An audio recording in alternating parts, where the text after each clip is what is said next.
आज विजु बाबू को मुझे श्रद्धांजलि ज्ञापन करुच्ची। विजु बाबू थे गोटे जुगान्तकारी पुरुष। से मूलर जड़े योद्धा थे, पायलट थे, स्वाधीनता आंदोलन से जोग देते एवं तांकर अदम्य साहस जो सबू बाधा विघ्न सत्वे इंडोनेशिया जो मैंने नेता मैंने थे नहीं आसते। तांकर आउ गोटे विशेषत्व होची से गणतंत्र उपर विश्वास करुले एवं जो माने भावती विजु पट्टनायक रागी जाती बोलिकी मुझे सांगे काम करी। जेतेबेले मु मंत्री हेली से समय फास्ट कैबिनेट मीटिंग रे डिसाइड हला जे विजिलेंस विभाग जो आईन परामर्शदाता थिले तांको बाहर करदेवाई। द्वितीय कैबिनेट रे जेतेबेले बसिला सेतेबेले मु आईजी विजिलेंस को कहली आपण किभली भाव में ताको बाहर करना ताको बहुत गाड़ी देली से ऑफिसर को। विजय बाबू कहले your chief minister is responsible. मुझे कही chief minister is not above cabinet. तापर से कहले नाई तुम व्यक्तिगत गोलमाल तुम ये भाया कौच ना बाहर कर कौन कारण नहीं। मु सबू रेकर्ड धरिक जाइली विरुद्ध रे जहाँ सबू अभियोग थिला एवं से फाइल तांको मुँह को फोपाड़ी देइथिली। मु नुआ थिली बाकी मंत्रिमंडल समस्या आश्चर्य हो गले जे विजु बाबू भाया लोक मुँह को ये फाइल फोपाड़ी दउची। आशंका करुले विजु बाबू किसी कहि पारिबे। से हसी हसी कर कहले टेक इट। आईजी को कहले रिमूव हिम टुडे। इटा तांकर गणतंत्र परिचय दउछि। रागिबा परिवर्ते से हसी हसी कहउछंती जेतेबेले देखिले मु कागज धरिक आइछि ताको संगे संगे बाहर कर देथिले। विजु बाबू संगे मोर संपर्क बढ़ला जदिओ मु तांको आग कड़ा पताका देखैथिली बिनकारे एवं बलांगीर गोटे पब्लिक मीटिंग रे तांको गाली करथिनी। से मते मंत्रिमंडल नापी आग्रह प्रकाश करते डाकी मते तुम कंटेस्ट कर। मु कहली मु तो कम्युनिस्ट पार्टी अच्छी आप दल केमती कंटेस्ट करी। तापर कहला नाई नाई मु तुम नेता सागर कहबी आमर समझौता करी तुम आम दलरू आम चिन्ह रे ठिया हो आ तुम पार्टी जमी हाँ कह तुमको निर्देश देव मुझे व्यवस्था करी। कम्युनिस्ट पार्टी तांकर पार्टी रिजोल्यूशन कला जे मु कम्युनिस्ट पार्टी रे थाई तांको दलरू लड़बी तांको चिन्ह रे लड़बी। ये कम्युनिस्ट पार्टी जदिओ मतभेद थिला अधिकांश लोक मु छिड़ा हवा सपक्ष रे थिले मु छिड़ा हेली। परवर्ती समय जो माने देखले जे गोटे नुआ लोकटे आसिक आईन मंत्री होइछि मो विरुद्ध जाकरी चुगली करने आरंभ कले। से कहले आज्ञा से तो कम्युनिस्ट से केमती आम दलर मंत्री हेले तांको से कहते मुझे भीतर को पशुली idiots I know is a communist.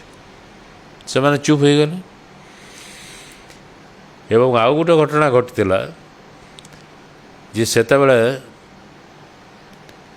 तांको विरुद्ध रे लोकपाल ठू नोटिस आसबार थिला। आर दिन सकाळे जो दिन मत से डकई पठेले तार दिन सकाळे से नोटिस आसबार थिला एवं जेहेतु सर्वभारतीय दल सेटा निश्चित भाव में तांको इस्तीफा देवाई कही सेतेबेले तो आज भाया चलु ना सबू जहाँ अभियोग हेले भी किए इस्तीफा दिखती नहीं। तो से भारी विरक्त होकरी मत खोजु था। से तो मोबाइल नाला खोजी खोजिक शेष पुलिस को खोजापी कहले सारा ओडिशा रे। ତାପରେ ପୁଲିସ କହିଲା ନା ପୁରୀରେ ଅଛନ୍ତି। ବିଜୟ ମହାପାତ୍ର ଗଲେ ମୋତେ ପୁରୀ ଡାକିବା ପାଇଁ ଏବଂ ଯାହା ଯାହା ଘଟଣା ଘଟିଯାଇଛି ମୋତେ ସବୁ କହିଲେ। ମୁଁ ଯେତେବେଳେ ଫେରିଲି ସେତେବେଳେ ଅତି ବିଭ୍ରାନ୍ତ ହେଇକରି କହିଲେ, ଯାହା ବୁଲୁଥା, କାଲି ତମେ ଯିବ ମୁଁ ବି ଯିବି। ମୁଁ ବୋଲି କୁଲ୍ ଡାଉନ୍, ଆପଣ ବସନ୍ତୁ, ମୁଁ ବିଜୟ ବାବୁଠୁ ସବୁ ଶୁଣିନି।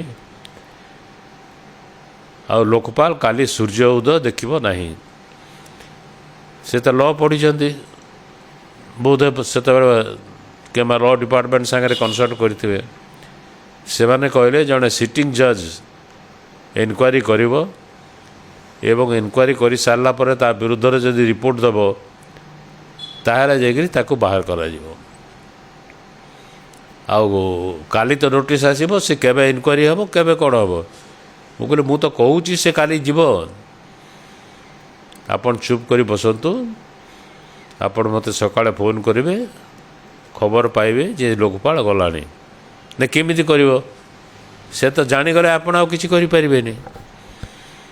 ତାପରେ ଗୋଟେ ଅର୍ଡ଼ିନାନ୍ସ କରାହେଲା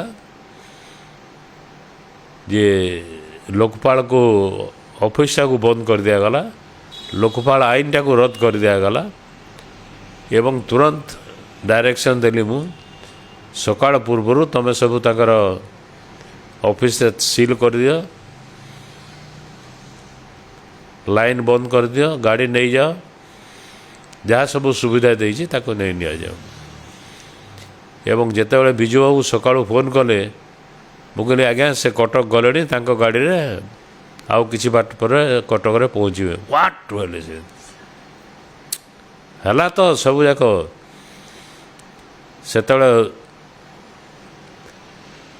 ଯେତେ ସବୁ ଅଫିସର ଥିଲେ, ତାଙ୍କର ଯିଏ ମୁଖ୍ୟ ଥିଲେ ମହାପାତ୍ର, ସେ ତାଙ୍କୁ ବସିଥିବା ପାଇଁ କହିଥିଲି, ଗଭର୍ଣ୍ଣରଙ୍କୁ ଅପେକ୍ଷା କରିବା ପାଇଁ କହିଥିଲି। ଆଉ 12ଟା ସୁଦ୍ଧା ନୋଟିଫିକେସନ୍ ହେଇଯାଇଥିଲା ତାକୁ। ଏଥିରୁ ତାଙ୍କର ମୋ ଉପରେ ବିଶ୍ୱାସ ଅତୁଟ ରହିଗଲା ଏବଂ ଯେଉଁ କାମ ହେଲେ ବି ମୋତେ ନ ପଚାରିକିରି ସେ ଆଉ କିଛି କରୁନଥିଲେ। ଥରେ ଯେତେବେଳେ ବସିଥିଲା ବିଜୁ ଜନତା ଦଳର ଲେଜିସ୍ଲେଟିଭ୍ ପାର୍ଟି ମିଟିଂ, ସ୍ୱର୍ଗତ ଦାମୋଦର ରାଉତ ସେଥିରେ ପାର୍ଟି କରି କହିଲେ ଯେ ଲ ଡିପାର୍ଟମେଣ୍ଟ ମୋ ଡିପାର୍ଟମେଣ୍ଟ ଉପରେ କାହିଁ ଇଣ୍ଟରଫିୟର କରୁଛି। ସେ ସେତେବେଳେ ପଞ୍ଚାୟତ ରାଜ ମିନିଷ୍ଟର ଥିଲେ।